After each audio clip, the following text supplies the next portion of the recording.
इस महाशिव की रात्रि में आप सभी का बहुत बहुत स्वागत है।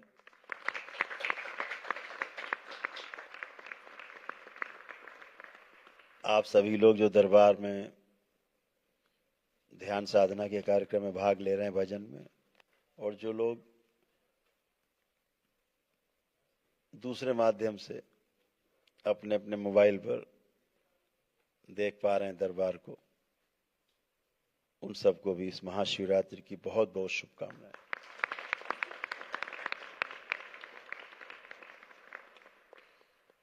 ये महाशिव की रात्रि है। एक तो भोलेनाथ,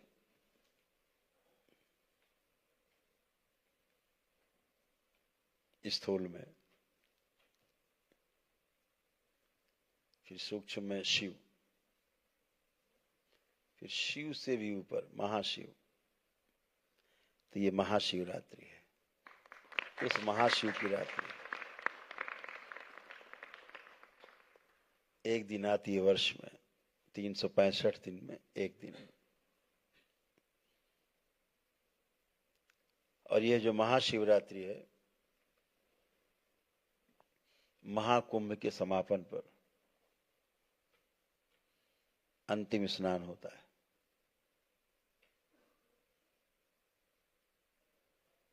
अनायास नहीं है सब कुछ। सब कुछ ग्रह गोल नक्षत्र के आधार पर है। अर्थात शरीर कैसे निरोगी रहेगा,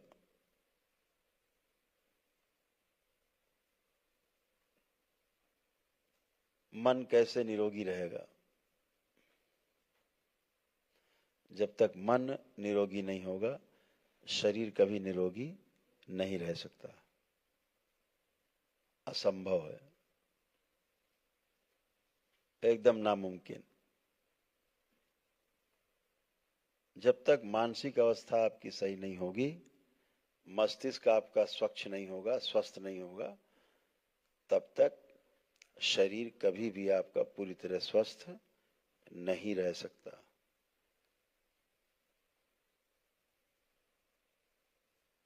सब कुछ इसी मस्तिष्क में है। यत् पिंडे तद ब्रह्मांडे, जो जो कुछ ब्रह्मांड में है वो सब यहीं उपलब्ध है आपके शरीर में। इस संसार में माटी से लेके पानी हो, आग हो, हवा हो, आकाश हो, सोना हो, चांदी हो, तांबा हो, सारी गैस हैं, सारे पदार्थ, नमक हो, सब कुछ इसी शरीर में मौजूद है।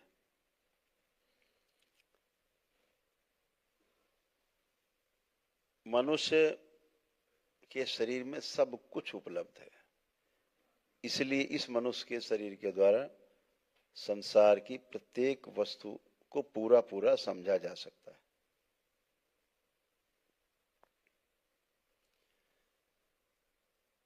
समझने के लिए धारणा बहुत आवश्यक है। ध्यान के लिए धारणा अति आवश्यक है। बिना मजबूत धारणा के आप ध्यान में कभी भी उतर नहीं सकते।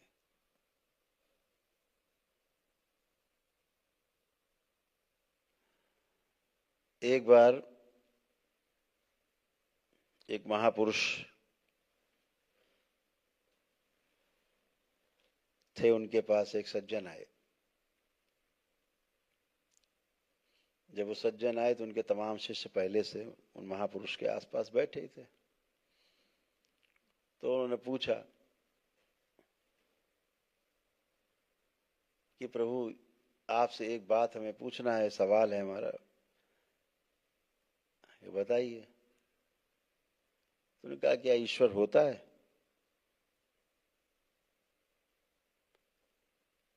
तो उन्होंने कहा कि आप बताओ, आपको क्या लगता है, होता है कि नहीं होता है?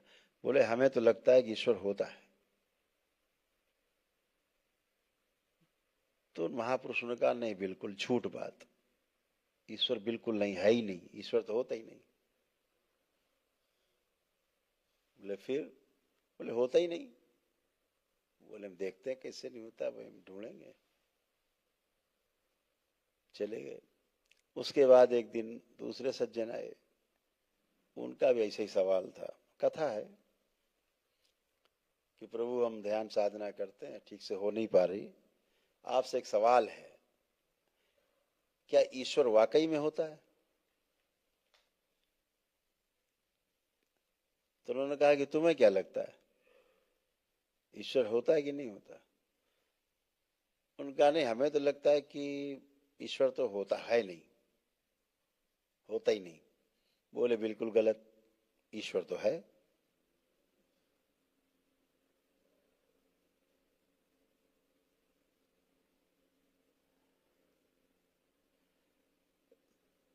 तो अब शिष्य और कंफ्यूज हो गए। जब एक आए तो उससे कहा ईश्वर होता नहीं, इससे कह रहे ईश्वर होता है। एक दिन एक तीसरे सज्जन आए, उन्होंने पूछा यही प्रश्न कि प्रभु हम जानना चाहते हैं ईश्वर होता है कि नहीं होता, हम आपसे सुनना चाहते हैं। बोले तुम्हारी कैसी राय है?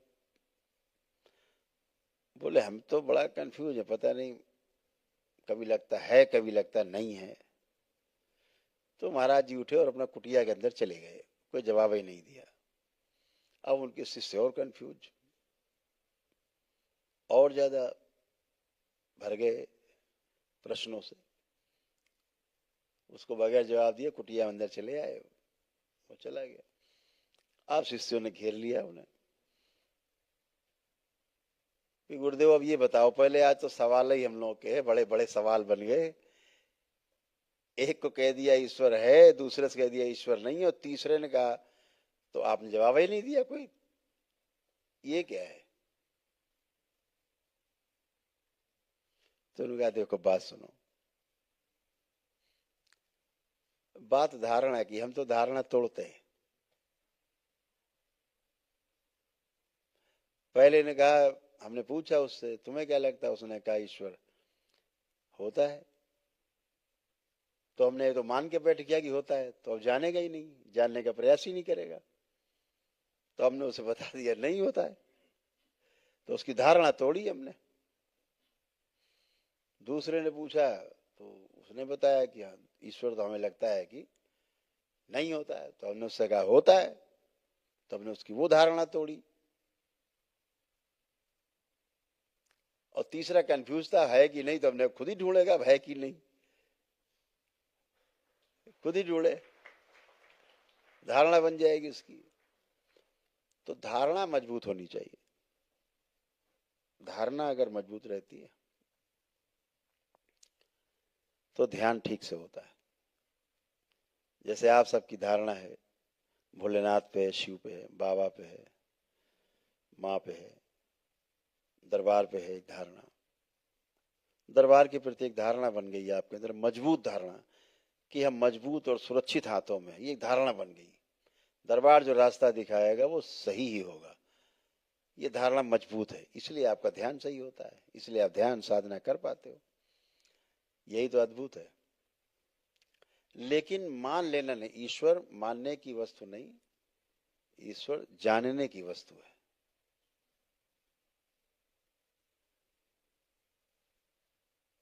क्योंकि ईश्वर को अगर आप देख भी लो तो आप किससे मिलान करोगे, कैसे जानोगे कि यही ईश्वर है?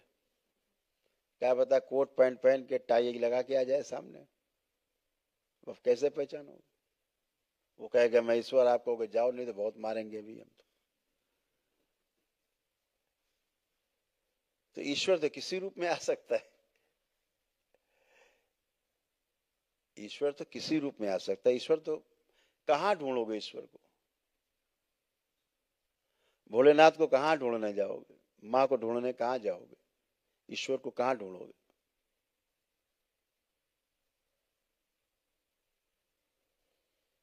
एक बार एक महापुरुष थे, तो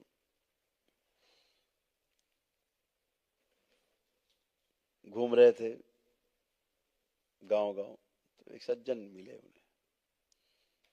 उनका, महाराज हमें एक चीज बताओ,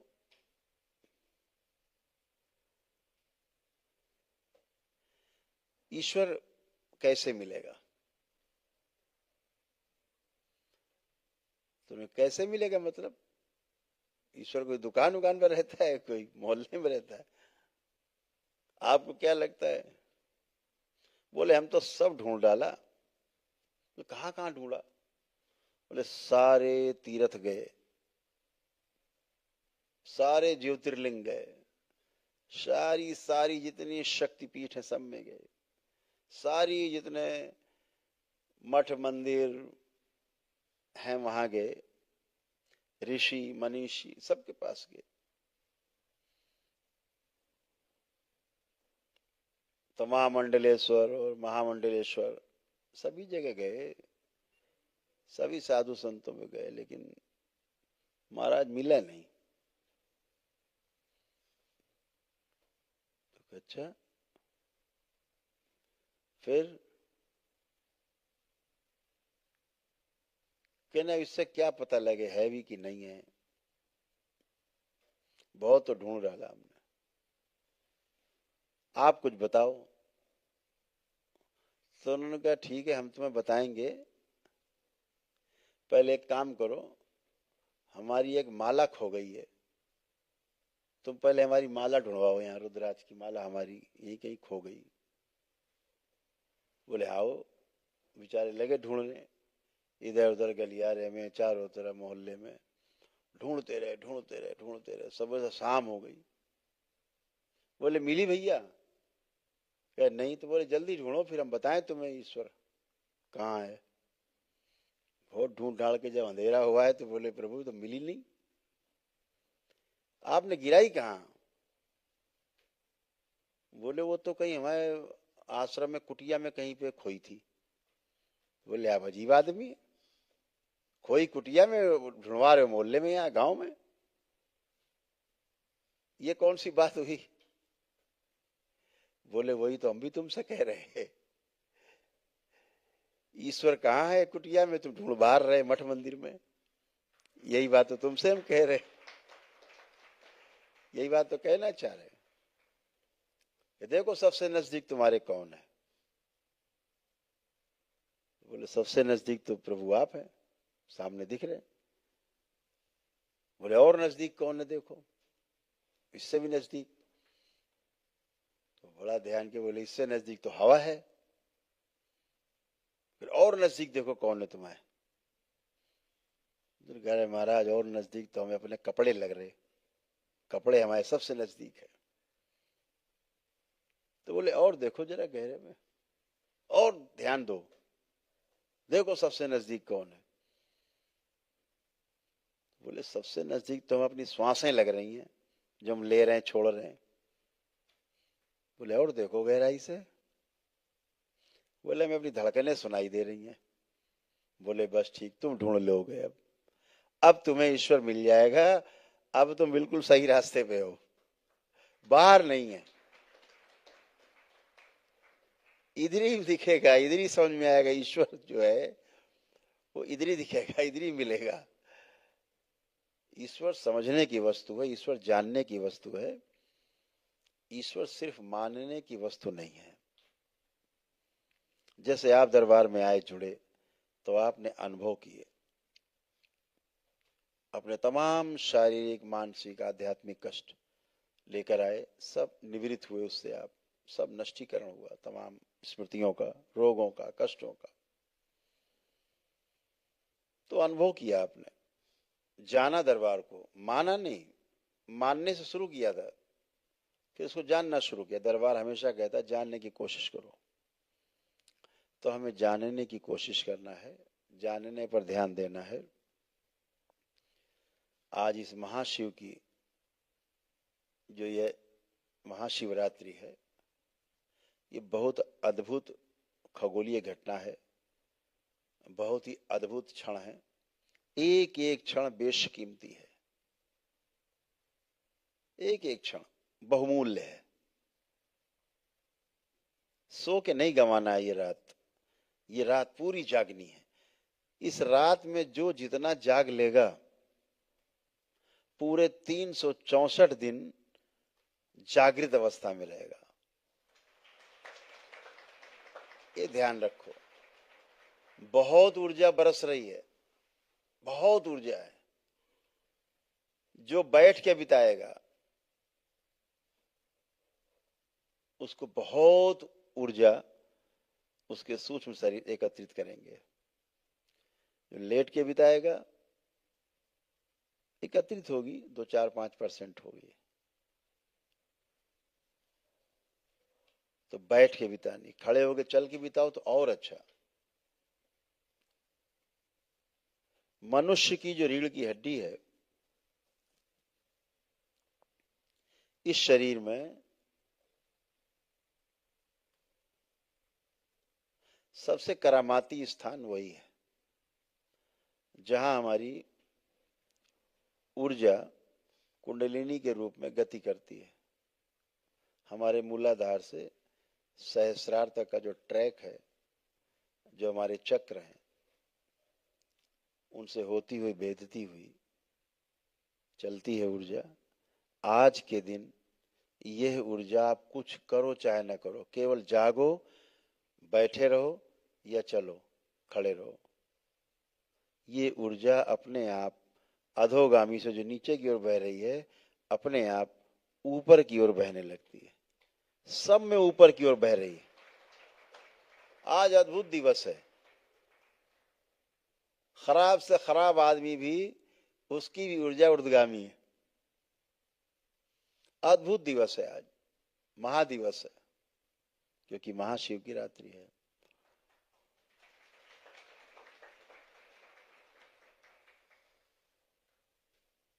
इस संसार में मनुष्य शरीर धारण करते हैं हम लोग, बेहोशी तोड़ने के लिए धारण करते हैं। जाग जाएं हमेशा के लिए इसलिए धारण करते हैं। जाग गए तो 84 लाख योनियों के जन्म मरण के बंधन से सदा के लिए मुक्त हो जाते हैं। सोते रहे तो फिर बेहोशी में मृत्यु और फिर बेहोशी में ही जन्म।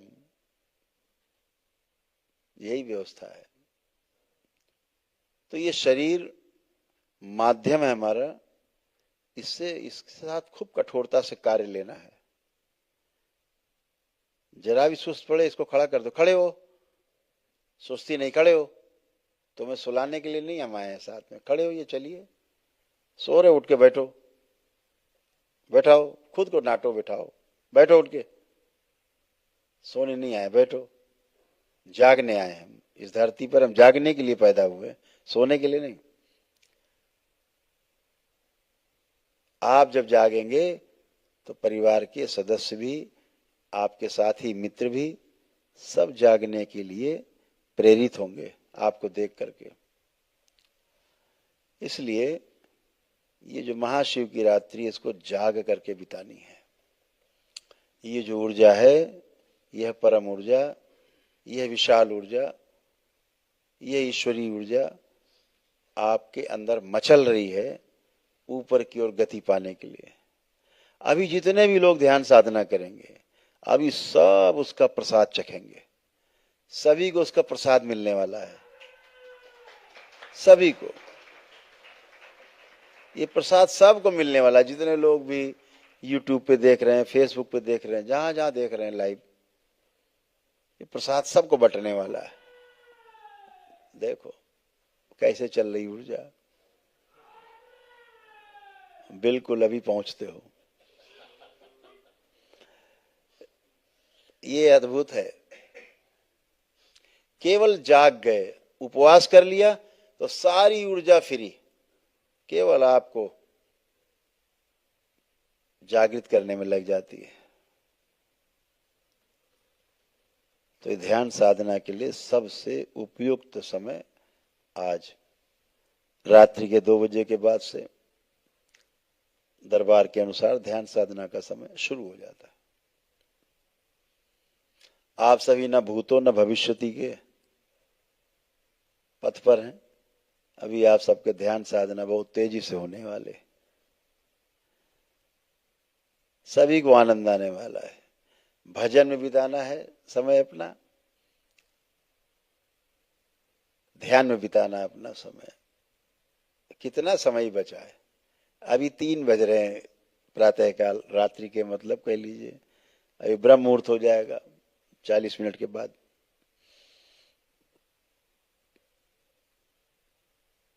अभी रुद्राभिषेक फिर शुरू हो जाएगा यहाँ।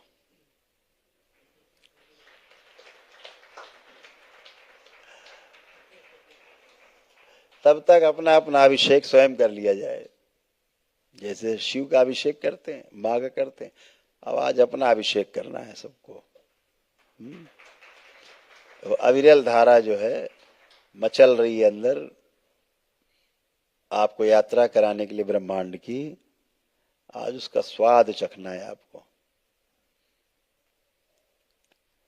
तो ये महाशिवरात्रि है, हमारे महापुरुषों ने इसके बारे में बहुत बहुत कुछ कहा है। तमाम प्रकारांतर से अलग अलग किस्से कहानी हैं। किस्से कहानी तर्क हैं, तर्क के द्वारा समझने के लिए हैं। तो समझने के लिए हम तर्क का सदुपयोग करते हैं। जब समझने के लिए हम तर्क का सदुपयोग करते हैं तो वो तर्क जो है वो तर्क संगत होता है। लेकिन जब हम ठान के बैठे होते कि हमें नहीं समझना है, तो वो तर्क फिर कुतर्क बन जाता है और आदमी कहीं नहीं पहुंचता। वो तो ठाने कि हमें तो विरोध ही करना है, तो वो स्वयं का विरोध करता है। विरोध स्वयं का ही होता है, विश्वास स्वयं पर ही होता है। हमेशा ध्यान रखिए, हम किसी का दूसरे का विरोध कर रहे होते हैं, अर्थात हम अपना विरोध कर रहे होते हैं। हम किसी पर विश्वास कर रहे होते हैं, अर्थात हम अपने ऊपर विश्वास कर रहे होते हैं। मेरे अंदर बहुत विश्वास है, ट्रस्ट है खुद के ऊपर, इसलिए हम दूसरे पर ट्रस्ट कर पाते हैं, विश्वास कर पाते हैं। तो अपने विश्वास को खूब बढ़ाना है, स्वयं पर विश्वास मजबूत करना है। तो स्वयं पर विश्वास होगा कैसे? जब समाधान आपको दिख जाएगा, किसी प्रश्न का उत्तर दिख जाएगा, किसी समस्या का समाधान दिख जाएगा, तो आपका विश्वास अपने आप बढ़ जाएगा। कोई समस्या आपके सामने आई, आपको उसका समाधान दिख गया, तो आपने वो ट्रस्ट आ जाएगा, अरे ठीक है कर लेंगे। तो हमेशा समाधान की तरफ जाना है, समाधान ढूंढना है। केवल प्रश्न के ही जंगल में नहीं उलझना है, हमें समाधान की ओर जाना है, समाधान पे ध्यान देना है। और जैसे हमें समाधान होता है, हमारे को समाधान मिलता है, फिर हम परिवार की ओर ध्यान दे पाते हैं। सबसे पहला जो हमारा विश्वास जब जमता है अपने ऊपर, तो हमारा सबसे पहला ध्यान अपने परिवार पर जाता है। परिवार पर जैसे ही ध्यान जाता है, तो परिवार को समृद्ध करने का भाव सबसे पहले आता है। कैसे हमारा परिवार समृद्ध हो, समृद्धशाली बने, ताकि रोजी रोटी की कोई कमी ना हो, घर द्वार की कमी ना हो, वस्त्र आभूषण आदि की, भोजन आदि की कोई कमी ना हो। कोई कमी नहीं है, यानी कोई अभाव नहीं है। अभाव का भी जब अभाव हो जाए, तो समझ लो समृद्धि आ गई है।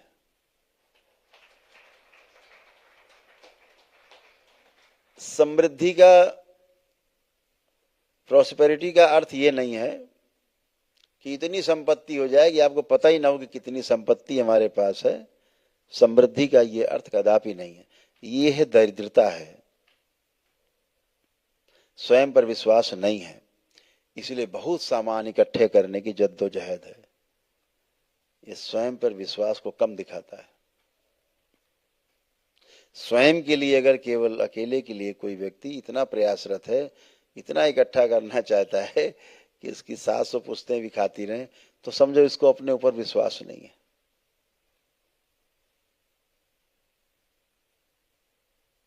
तो जैसे ही अपने ऊपर विश्वास आता है, परिवार को अपने हम समृद्ध बनाना चाहते हैं, और जब आपका परिवार समृद्ध होता है, प्रत्येक व्यक्ति समाधानित होता है और अपने परिवार को समृद्ध करता है। ऐसे तमाम समृद्ध परिवार मिलकर के एक समाज बनता है, और जब ऐसा समाज बनता है जिसको कोई कमी नहीं है, तो वहां अभय आता है। सबसे पहले अभय आता है, कोई भय नहीं, किसी को किसी से भय नहीं। ऐसा अभय जब समाज में आता है तो आप प्रमाणित हो जाते हैं अपने परिवार में, स्वयं में प्रमाणित होते हैं, फिर परिवार में प्रमाणित होते हैं, फिर समाज में प्रमाणित होते हैं। जब आप समाज में प्रमाणित हो जाते हैं तो फिर आपको सृष्टि में सब कुछ दिखता है कि अपना जैसा है, सब अपने जैसे हैं। फिर आपके अंदर शोषण का भाव नहीं आता किसी के प्रति। ठीक उल्टा कर दीजिए, अगर स्वयं में समाधान नहीं है, स्वयं में तमाम प्रश्न है, स्वयं में तमाम समस्याएं हैं, समाधान नहीं दिखता, तो आप अविश्वास से भरे हुए हैं, स्वयं पे विश्वास नहीं है, अभाव से भरे हुए हैं। और चाहिए, और चाहिए, और चाहिए, सब कुछ चाहिए, सब कुछ, सब टोटल सब चाहिए, सबका मेरे पास आ जाए, ऐसा भाव। यह दरिद्रता का भाव है, दरिद्र होने का भाव है। सब कुछ होने के बावजूद भी कम लगे, समझो यह व्यक्ति दरिद्र है, पैसे वाला नहीं है। जो कहते बहुत पैसे वाले नहीं, दरिद्र आदमी, हजारों करोड़ भरा है फिर भी कम है, और लाओ, यह दरिद्र आदमी है। मेरे पास जितना है मेरी आवश्यकता से अधिक है, ऐसा दिख जाए पीछे, इस भाव को समृद्धि कहते हैं। ये समृद्धि का भाव है, ये समृद्धि है कि मेरे पास जितना है मेरी आवश्यकता से अधिक है, ये समृद्धि का भाव है। और मेरे पास इतना हो जाए कि 700 पुश्तें भी खाती रहे, कम न पड़े, ये दरिद्रता का भाव है। हमारे महापुरुषों ने कहा भी है कि पूत कपूत तो का धन संचय, और पूत सपूत तो का धन संचय। अगर आगे आने वाली पीढ़ी बेवकूफ है, सक्षम नहीं है, दुष्ट है, तो जो आपने इकट्ठा किया वो खत्म कर देंगे। और अगर सपूत है, अगली पीढ़ी मजबूत है, बुद्धिमान है, समझदार है, तो जैसे आपने अर्जित किया वैसे वो अर्जित करेंगे।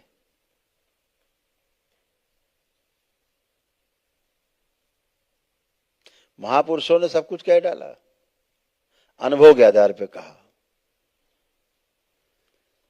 तो ठीक उल्टा क्या हुआ कि जब स्वयं में समाधान नहीं है, स्वयं पर विश्वास नहीं है, तो परिवार में समृद्धि कभी नहीं आएगी, परिवार में कलह होगी।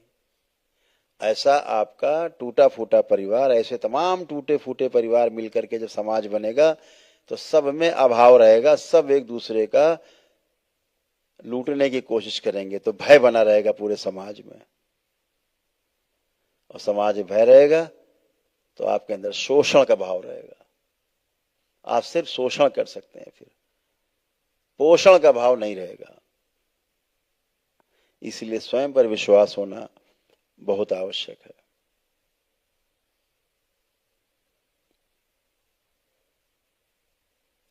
शिव को समझना है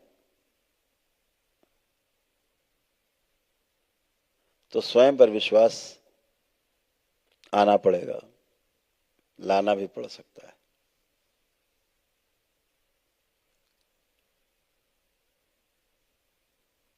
और कोई रास्ता नहीं शिव को समझने के लिए।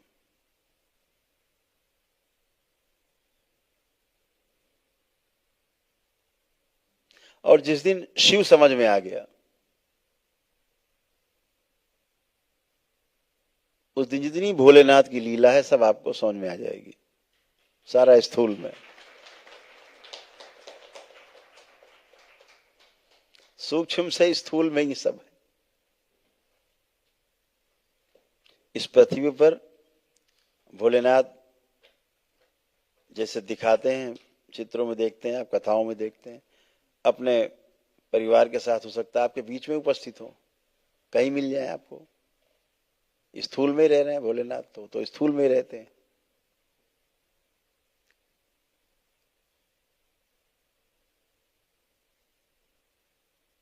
लेकिन शिव को समझने के लिए स्वयं पर विश्वास पैदा करना होगा। तो आपको ये दो पूरा बताया कि कैसे आप विश्वास पैदा कर सकते हो।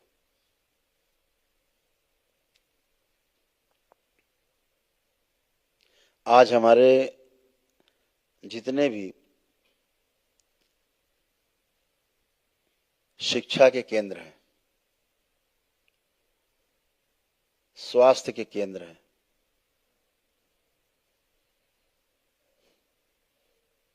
न्याय के केंद्र हैं, ये सब पहले पूरी तरह से मुफ्त थे, फ्री थे, फ्री ऑफ कॉस्ट थे, सेवा के क्षेत्र थे ये। आज ये क्षेत्र मेवा के क्षेत्र बने हुए हैं, हर आदमी की पहुंच से बाहर है।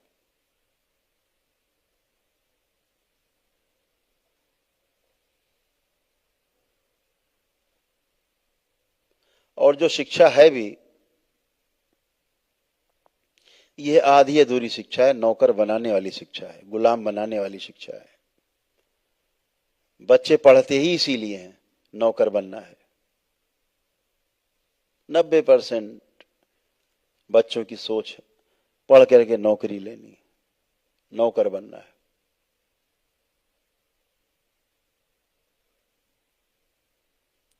अगर आप पूछो बच्चे से नौकर बनना चाहते हो कि मालिक, तो जवाब आएगा कि मालिक बनना चाहते हैं।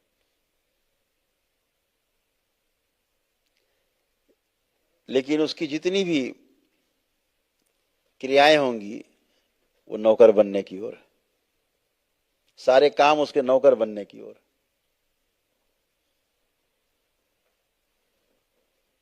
एकदम उल्टा, द्वंद्व में जी रहे हैं बच्चे। जो द्वंद्व में जिएगा, ड्युअलिटी में जिएगा जो व्यक्ति, जो बच्चा, वो कभी स्वस्थ नहीं रह सकता, और जो स्वस्थ नहीं रह सकता वो सुंदर नहीं हो सकता। तो न स्वस्थ होगा न सुंदर होगा, तो हमारा देश भी न स्वस्थ रहेगा न सुंदर रहेगा। इस युवा शक्ति को स्वस्थ भी रखना है और सुंदर भी बनाना है। उसके लिए मूल्य शिक्षा का होना बहुत आवश्यक है। पहले जो मूल्य शिक्षा थी, जो हमारी वैल्यूज थी, जो ह्यूमन वैल्यूज थी, वो हमारे दादा दादी से हमें मिल जाती थी। दादा दादी बिल्कुल पका हुआ फल होते थे, अनुभव का खजाना। बच्चों का समय सबसे ज्यादा अपने दादा दादी के पास ही बीतता था। संयुक्त परिवार में दादा दादी बच्चों का केंद्र होते थे, और दादा दादी का जो आचरण है, अनुभव के कारण स्थिरता में रहते थे। तो बच्चों में सीधे दादा दादी का जो आचरण होता था, सीधे ट्रांसफर हो जाता था, बिना बोले भी ट्रांसफर हो जाता था।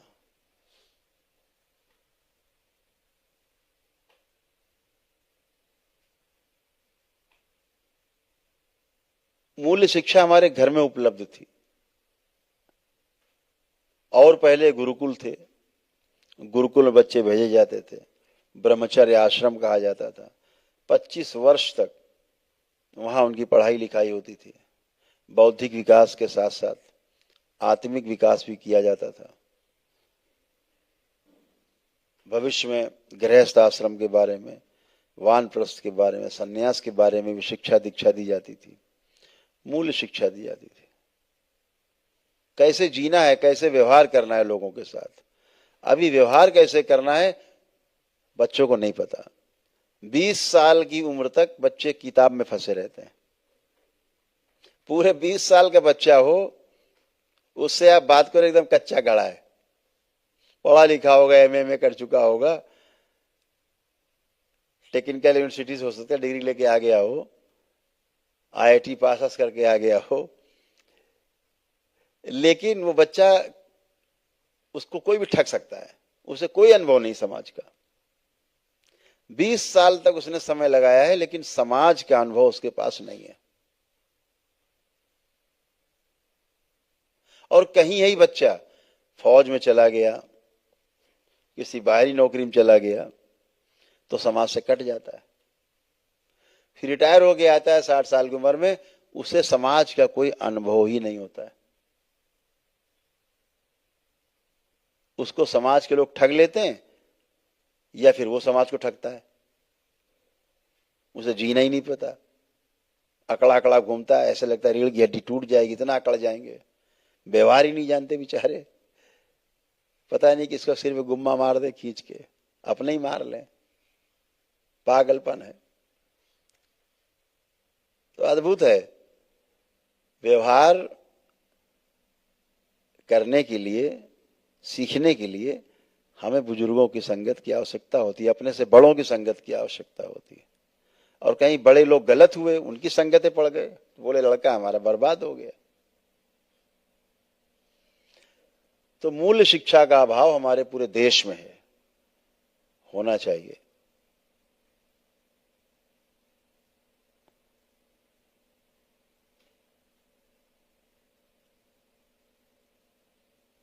पेड़ पौधों से हमारा क्या संबंध है,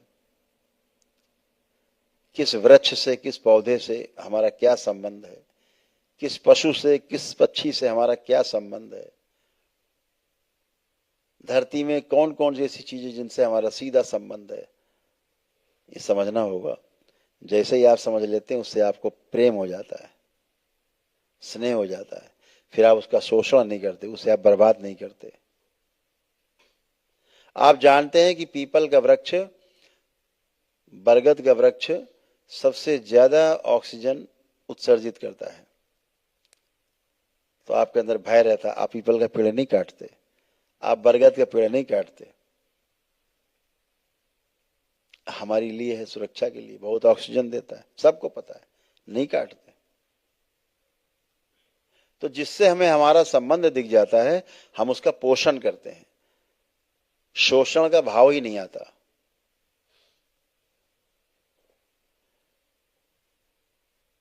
तो अपने ऊपर, स्वयं के ऊपर विश्वास रखना है, अपने बच्चों को प्रेरणा देना है, आगे बढ़ाना है बच्चों को। दरबार से जितने बच्चे जुड़ते हैं, अपने आप ही प्रेरणा पाते हैं दरबार से। दरबार से उनको बहुत बहुत बहुत स्नेह होता है, इतना स्नेह होता है कि आप भी चकित होते हैं कि अरे इतना तो हमारे अंदर नहीं है दरबार के प्रति प्रेम, जितना हमारे बच्चे में। आपको आश्चर्य होता है।